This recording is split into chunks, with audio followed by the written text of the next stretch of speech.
बिस्मिल्लाहिर्रहमानिर्रहीम अस्सलाम वालेकुम रहमतुल्लाहि व बरकातहू। Welcome back to my channel everyone. ये वीडियो मैं बना रही हूँ उसके बाद जब मैंने यहाँ पे मुझे जॉब मिल गई and I moved here and everything. उसके बाद क्या हुआ? ओके जी, अब हम बात करते हैं कि यहाँ पे ऑब्वियसली हर जॉब की तरह यहाँ पे 6 मंथ्स का प्रोबेशन पीरियड होता है और प्रोबेशन पीरियड में आप छुट्टी भी नहीं कर सकते, आप कुछ भी नहीं कर सकते। लेकिन अल्हम्दुलिल्लाह इट वेंट फाइन। पेंडेमिक के दिन थे और हमारा ऑफ एंड ऑन चल रहा था इस तरीके से कि हमारा ज़्यादातर ऑनलाइन लर्निंग चल रही थी। अब ऑनलाइन लर्निंग में यही था कि हम लोग स्कूल आते थे, सिर्फ कुछ मेरा ख्याल है 2-3 हफ्ते के लिए उन्होंने कहा था कि जी we are gonna teach online from home. उसके बाद we were constantly coming to school और हम यहाँ पे क्लास में ऑनलाइन क्लासेस ले रहे थे। ठीक है जी, बच्चे घर से पढ़ते थे और हम यहाँ से ऑनलाइन क्लासेस लेते थे। बिल्कुल वैसे ही स्केड्यूल फॉलो होता था जैसे स्कूल में फॉलो होता है। फ़र्क सिर्फ इतना था कि वो इन पर्सन नहीं था बल्कि वर्चुअल था, यानी ऑनलाइन था ना। वो एक अनदर वीडियो है जो मैं सोच रही हूँ मैं ज़रूर बनाऊँ कि वो कैसे हुआ और क्या नहीं था। But now let's come to the point कि ओके फ़ाइन, एक साल गुजरने वाला है और next semester was a blended learning. कुछ parents were okay with sending the kids to school. मैं बात कर रही हूँ पेंडेमिक का पहला साल, ठीक है जी, जिसे आप कह रहे हैं 2020 एंड देन 21 ना। 21 में हमारा सेकेंड सेमेस्टर था। यहाँ पे स्कूल में 2 सेमेस्टर्स होते हैं। पहला सेमेस्टर होता है 4 मंथ्स का और यू कैन से 5 मंथ्स का, और सितंबर अक्टूबर नवंबर दिसंबर जनवरी एंड ये 5 months, and then February March April May June another 5 months, और फिर वो नेक्स्ट सेमेस्टर था। Next semester again there was a blended learning and everything, but alhamdulillah everything went fine. We were done with 1 year, and then उस एक साल ख़त्म होने से पहले मुझे बहुत सारी चीज़ें सोचनी थी। Number one, whenever you are applying for immigration आपके पास बहुत सारे रूट्स होते हैं। फॉर एग्ज़ाम्पल एक रूट होता है PNP, जिसे आप बोलते हैं प्रोविंशियल नॉमिनी प्रोग्राम। ना प्रोविंशियल नॉमिनी प्रोग्राम में अगर आपकी फ़ाइल एक्सेप्ट हो जाती है, आपका केस एक्सेप्ट हो जाता है, तो आपको 600 एडिशनल पॉइंट्स मिलते हैं। 600 एडिशनल पॉइंट्स बहुत होते हैं क्योंकि आजकल कट ऑफ स्कोर शायद 600 प्लस पे भी चला गया था, मुझे नहीं पता लेटेस्ट क्या चल रहा है, लेकिन 600 प्लस पे जा चुका है आपका वो cut off score for express entry. अब अगर आप PNP में आपकी फ़ाइल एक्सेप्ट हो जाती है तो आपको 600 एडिशनल पॉइंट्स मिलते हैं, जो कि बहुत होते हैं अपना केस अप्रूव करवाने के लिए फॉर इमिग्रेशन, लेकिन वो टाइम टेकिंग बहुत ज़्यादा होता है और मतलब आप 2-3 साल के लिए आप भूल जाइए आपकी स्टोरी। तो मैं इंटरेस्टेड नहीं थी, मैं चाहती थी कि मैं एक्सपीरियंस क्लास में ही अप्लाई करूं। एक्सपीरियंस क्लास क्या होती है? जिसे आप कैनेडियन एक्सपीरियंस्ड क्लास कहते हैं, CEC कहते हैं। और CEC में ये होता है कि अगर आपके पास इनफ एक्सपीरियंस है कैनेडियन, तो और वो आपके पॉइंट्स इतने बन रहे हैं कि आपका जो फाइनल स्कोर है एक्सप्रेस एंट्री के लिए वो उस क्राइटेरिया को मीट कर रहा है, उसका टफ स्कोर को मीट कर रहा है और आप उसके ऊपर हैं, तो आपको इमिग्रेशन न्यू मिलती है। तो I was more interested in that कि मैं, क्योंकि एक्सप्रेस एंट्री के जो ड्रॉज होते हैं वो भी बहुत फ्रीक्वेंटली होते हैं, तो मैं ये चाहती थी कि मैं एक्सपीरियंस्ड क्लास में ही अप्लाई करूं। और उसके लिए मेरे पास टाइम बहुत कम था क्योंकि हम लोग कोई यंग लोग तो हैं नहीं, हम लोग अपने मिडिल एजेस में आए हैं, एक्सक्यूज़ मी मिडिल एजेस में आए हैं।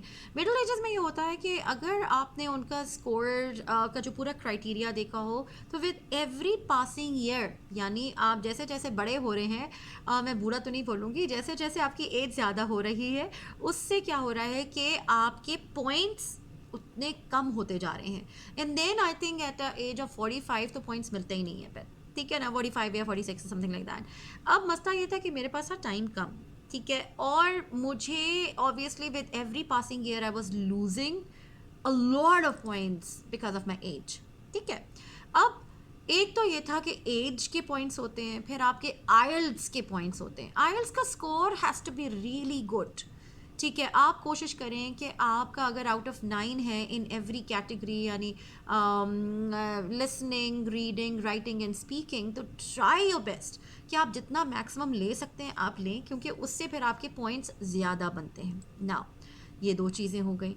फिर तीसरी बात आ जाती है आपका मेडिकल, आपका हुआ हो, आपके बच्चों का। इमिग्रेशन का मेडिकल एक अलग होता है जो कि डेजिग्नेटेड क्लिनिक्स होते हैं, हेल्थ सेंटर्स होते हैं जो कि करते हैं। आप आराम से ऑनलाइन सर्च करेंगे तो आपको वो चीज़ मिल जाएगी, तो वो कोई इतना बिग डील नहीं है। तीसरा वो था। ठीक है जी। अब हमने क्या बात की? Age, experience, IELTS, and then we are talking about the medical. ये 4 चीज़ें मुझे हैंडल करनी थी, ठीक है, क्योंकि मैं प्रिंसिपल एप्लीकेंट थी हमारे केस में, यानी मेरी पूरी फैमिली। तो हस्बैंड तो ऑलरेडी सऊदी में थे, जो मैं आपको पहले भी बता चुकी हूँ, तो मेरे बेसिस पे ये केस फाइल होना था and I was responsible for all these things. Now अब एक्सपीरियंस का ये कहानी थी कि मैं कट ऑफ स्कोर को फॉलोअप कर रही थी। ऑफ कोर्स हर कोई करता है, तो मैं भी फॉलोअप कर रही थी, और मैं ये देख रही थी कि उस वक्त जो कट ऑफ स्कोर था वो अराउंड 460 और 500 के बीच में चल रहा था, and I had to get that score to qualify for experience, Canada experience class. ठीक है जी। तो अब एक साल टीचर्स के लिए, you guys have to know कि टीचर्स के लिए हम लोग 11 महीने, अगर आपने ऑब्वियसली हम लोग 12 महीने तो काम करते नहीं, हम 12 मंथ्स तो काम करते नहीं, हमारे समर वेकेशंस मिलते हैं। तो हमारा जो जो एक्सपीरियंस है 11 मंथ्स काउंट होता है, 12 मंथ्स काउंट नहीं होता है। और after 11 months it's counted as 1 year of experience, और उस 1 ईयर एक्सपीरियंस के बिना पर आपको इमिग्रेशन के लिए जैसे कहते हैं इनविटेशन आ सकता है।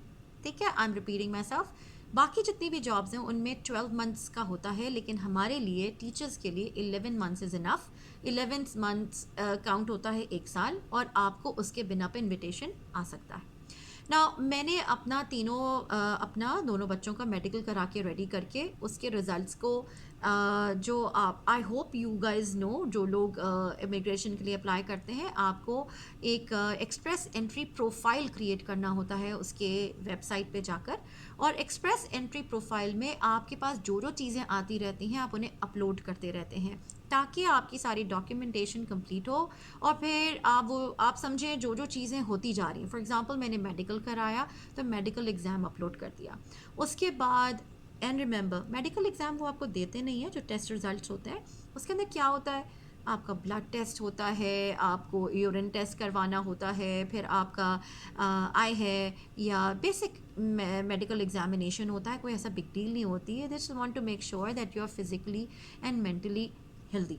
ठीक है, वो उसका जो टेस्ट रिजल्ट्स होते हैं वो डायरेक्टली वहाँ पे भेजे जाते हैं आरसीसी को, तो वो आपका मसला नहीं होता। ठीक है, आपने सिर्फ ये अपलोड करना होता है कि जी आपको अपॉइंटमेंट मिली थी, आपकी अपॉइंटमेंट किस दिन की थी, वो नेसेसरी डॉक्यूमेंट्स होते हैं वो आपको अपलोड करने होते हैं, नंबर 1। नंबर 2, आपको अपना आइल्स का रिज़ल्ट अपलोड करना होता है।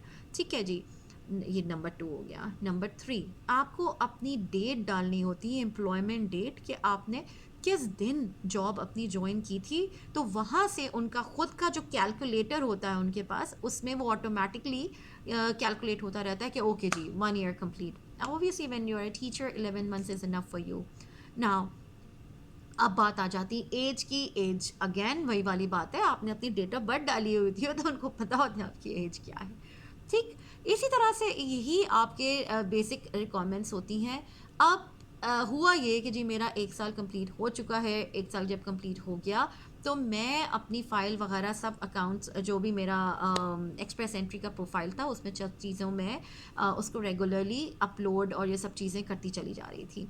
नाउ अगेन मैं आपको यही बोलूँगी कि एक्सप्रेस एंट्री का कट ऑफ स्कोर कभी बहुत बुरे तरीके से फ्लक्चुएट होता है, कभी बहुत ऊपर जाएगा, कभी रीज़नेबल हो जाएगा, कभी बिल्कुल डिप डाउन कर जाएगा। तो उन दिनों यही हो रहा था कि एक उससे थोड़ा पहले जब मैं क्वालिफाई नहीं कर रही थी, मेरे पास 1 साल का एक्सपीरियंस नहीं था, इन 2020 they had a very nice draw, और उसके अंदर इतना लो चला गया था स्कोर कि बहुत सारे लोगों को उसमें हो गया था। बट हर एक की वही मैं आपसे बोलूँगी कि just have complete faith in Allah, जब आपका वक्त होगा तभी होगा। ठीक है ना जी, आप अपने सिर्फ कोशिश करेंगे और दुआ करेंगे, बाकी अल्लाह का काम है। तो he is a best planner, right. तो अब अगस्त में जाके उनका कोई एक ऐसा एक्सप्रेस एंट्री हुआ जिसके अंदर अल्हम्दुलिल्लाह I met the cut off score, और I was sent an app like invitation for PR on August 2nd, if I remember correctly, and it was August 2nd, 2021. Now the thing is कि मेरा post graduate work permit जो मुझे 3 साल का मिला था वो था नवंबर 2020 से स्टार्ट हो रहा था और नवंबर 2023 में एक्सपायर हो रहा था। अब अल्हम्दुलिल्लाह it was not even 1 year of my post graduate work permit, क्योंकि नवंबर 21 में जाके उसको 1 साल होना था। एंड जब मुझे अगस्त 2 को इनविटेशन आई, then they ask for different things कि जी पुलिस क्लियरेंस करवाइए और पता नहीं क्या क्या करवाइए। It's not a big deal, आप वो चीज़ें भी सबमिट करते हैं। और उसके बाद नवंबर में was a time, I am just going to cut it short, नवंबर में after submitting all the necessary documents, नवंबर में अल्हम्दुलिल्लाह me and my family got PR cards अल्हम्दुलिल्लाह। तो हमें परमानेंट रेजिडेंट स्टेटस नवंबर में मिल चुका था। अगर आप कहें तो विदिन 3.5 मंथ्स हमने अपने सारे जो डॉक्यूमेंटेशन उन्होंने हमसे जो जो मांगी वो हमने सबमिट भी करा दी, अप्रूवल भी आ गया और PR कार्ड्स हमें घर पे डिलीवर हो गए। नाउ हस्बैंड को PR कार्ड तब मिलना था जब उन्होंने कनाडा में लैंड करना था, इसलिए उनका PR कार्ड नहीं था। लेकिन अल्हम्दुलिल्लाह as soon as he landed here, अल्हम्दुलिल्लाह he is here with me now, अल्हम्दुलिल्लाह अल्हम्दुलिल्लाह अल्हम्दुलिल्लाह। But whenever he landed, जो भी उनकी डेट थी उसके कुछ अरसे बाद उन्होंने कुछ कुछ डॉक्यूमेंट्स मांगे उनसे भी, and as soon as he submitted all the documents 2-3 महीने में उनका PR कार्ड भी आ गया। तो ये थी कहानी मेरे PR कार्ड की, और यानी परमानेंट रेजिडेंट स्टेटस की इन कनाडा। और मैं फिर यही बोलूँगी, क्योंकि मैं आप लोगों को हेल्प करना चाह रही हूँ एज अ टीचर, जो जो लोग यहाँ पे आ रहे हैं, तो मैं आप लोगों को ये ज़रूर सजेस्ट करूँगी कि जब आप फर्स्ट जॉब के लिए अप्लाई करें तो थोड़ा सा कॉम्प्रोमाइज़ और सेक्रीफाइस दिमाग में रख के कीजिएगा। डोंट एक्सपेक्ट टू मच कि मैं बहुत ही बड़ा सा सिटी होगा तो बहुत ही ज़बरदस्त हर तरह का कुछ होगा। Go for communities and small towns and smaller cities, क्योंकि वहाँ पे अगर आप जॉब करते हैं आपको पीस भी ज़्यादा मिलेगा, आपको सुकून ही सुकून है। और बिलीव मी, आपको चाहिए एक्सपीरियंस, आप वहाँ से एक्सपीरियंस लीजिए। एंड इफ़ यू थिंक कि you want just stay there longer, do सो।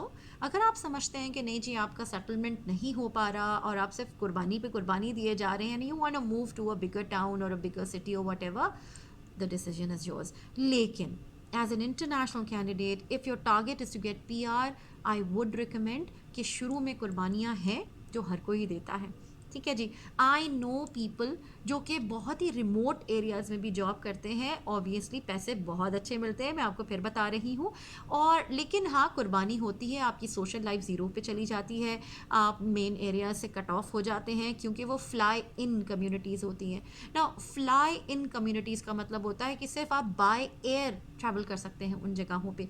ना अगेन, अगर आपकी फैमिली आपके साथ है, और आप you are happy with your family, तो ये इतना बड़ा सेक्रीफाइस भी नहीं होता। सेक्रीफाइस तब स्टार्ट होता है जब आपके बच्चों की स्कूलिंग इफ़ेक्ट होना शुरू होती है और आप चाहते हैं कि फॉर एग्ज़ाम्पल ये जो स्कूल है ये हाई स्कूल है, अगर मैं बच्चों को अपने हाई स्कूल में यहाँ पढ़ाना चाहती हूँ तो I can go ahead with that.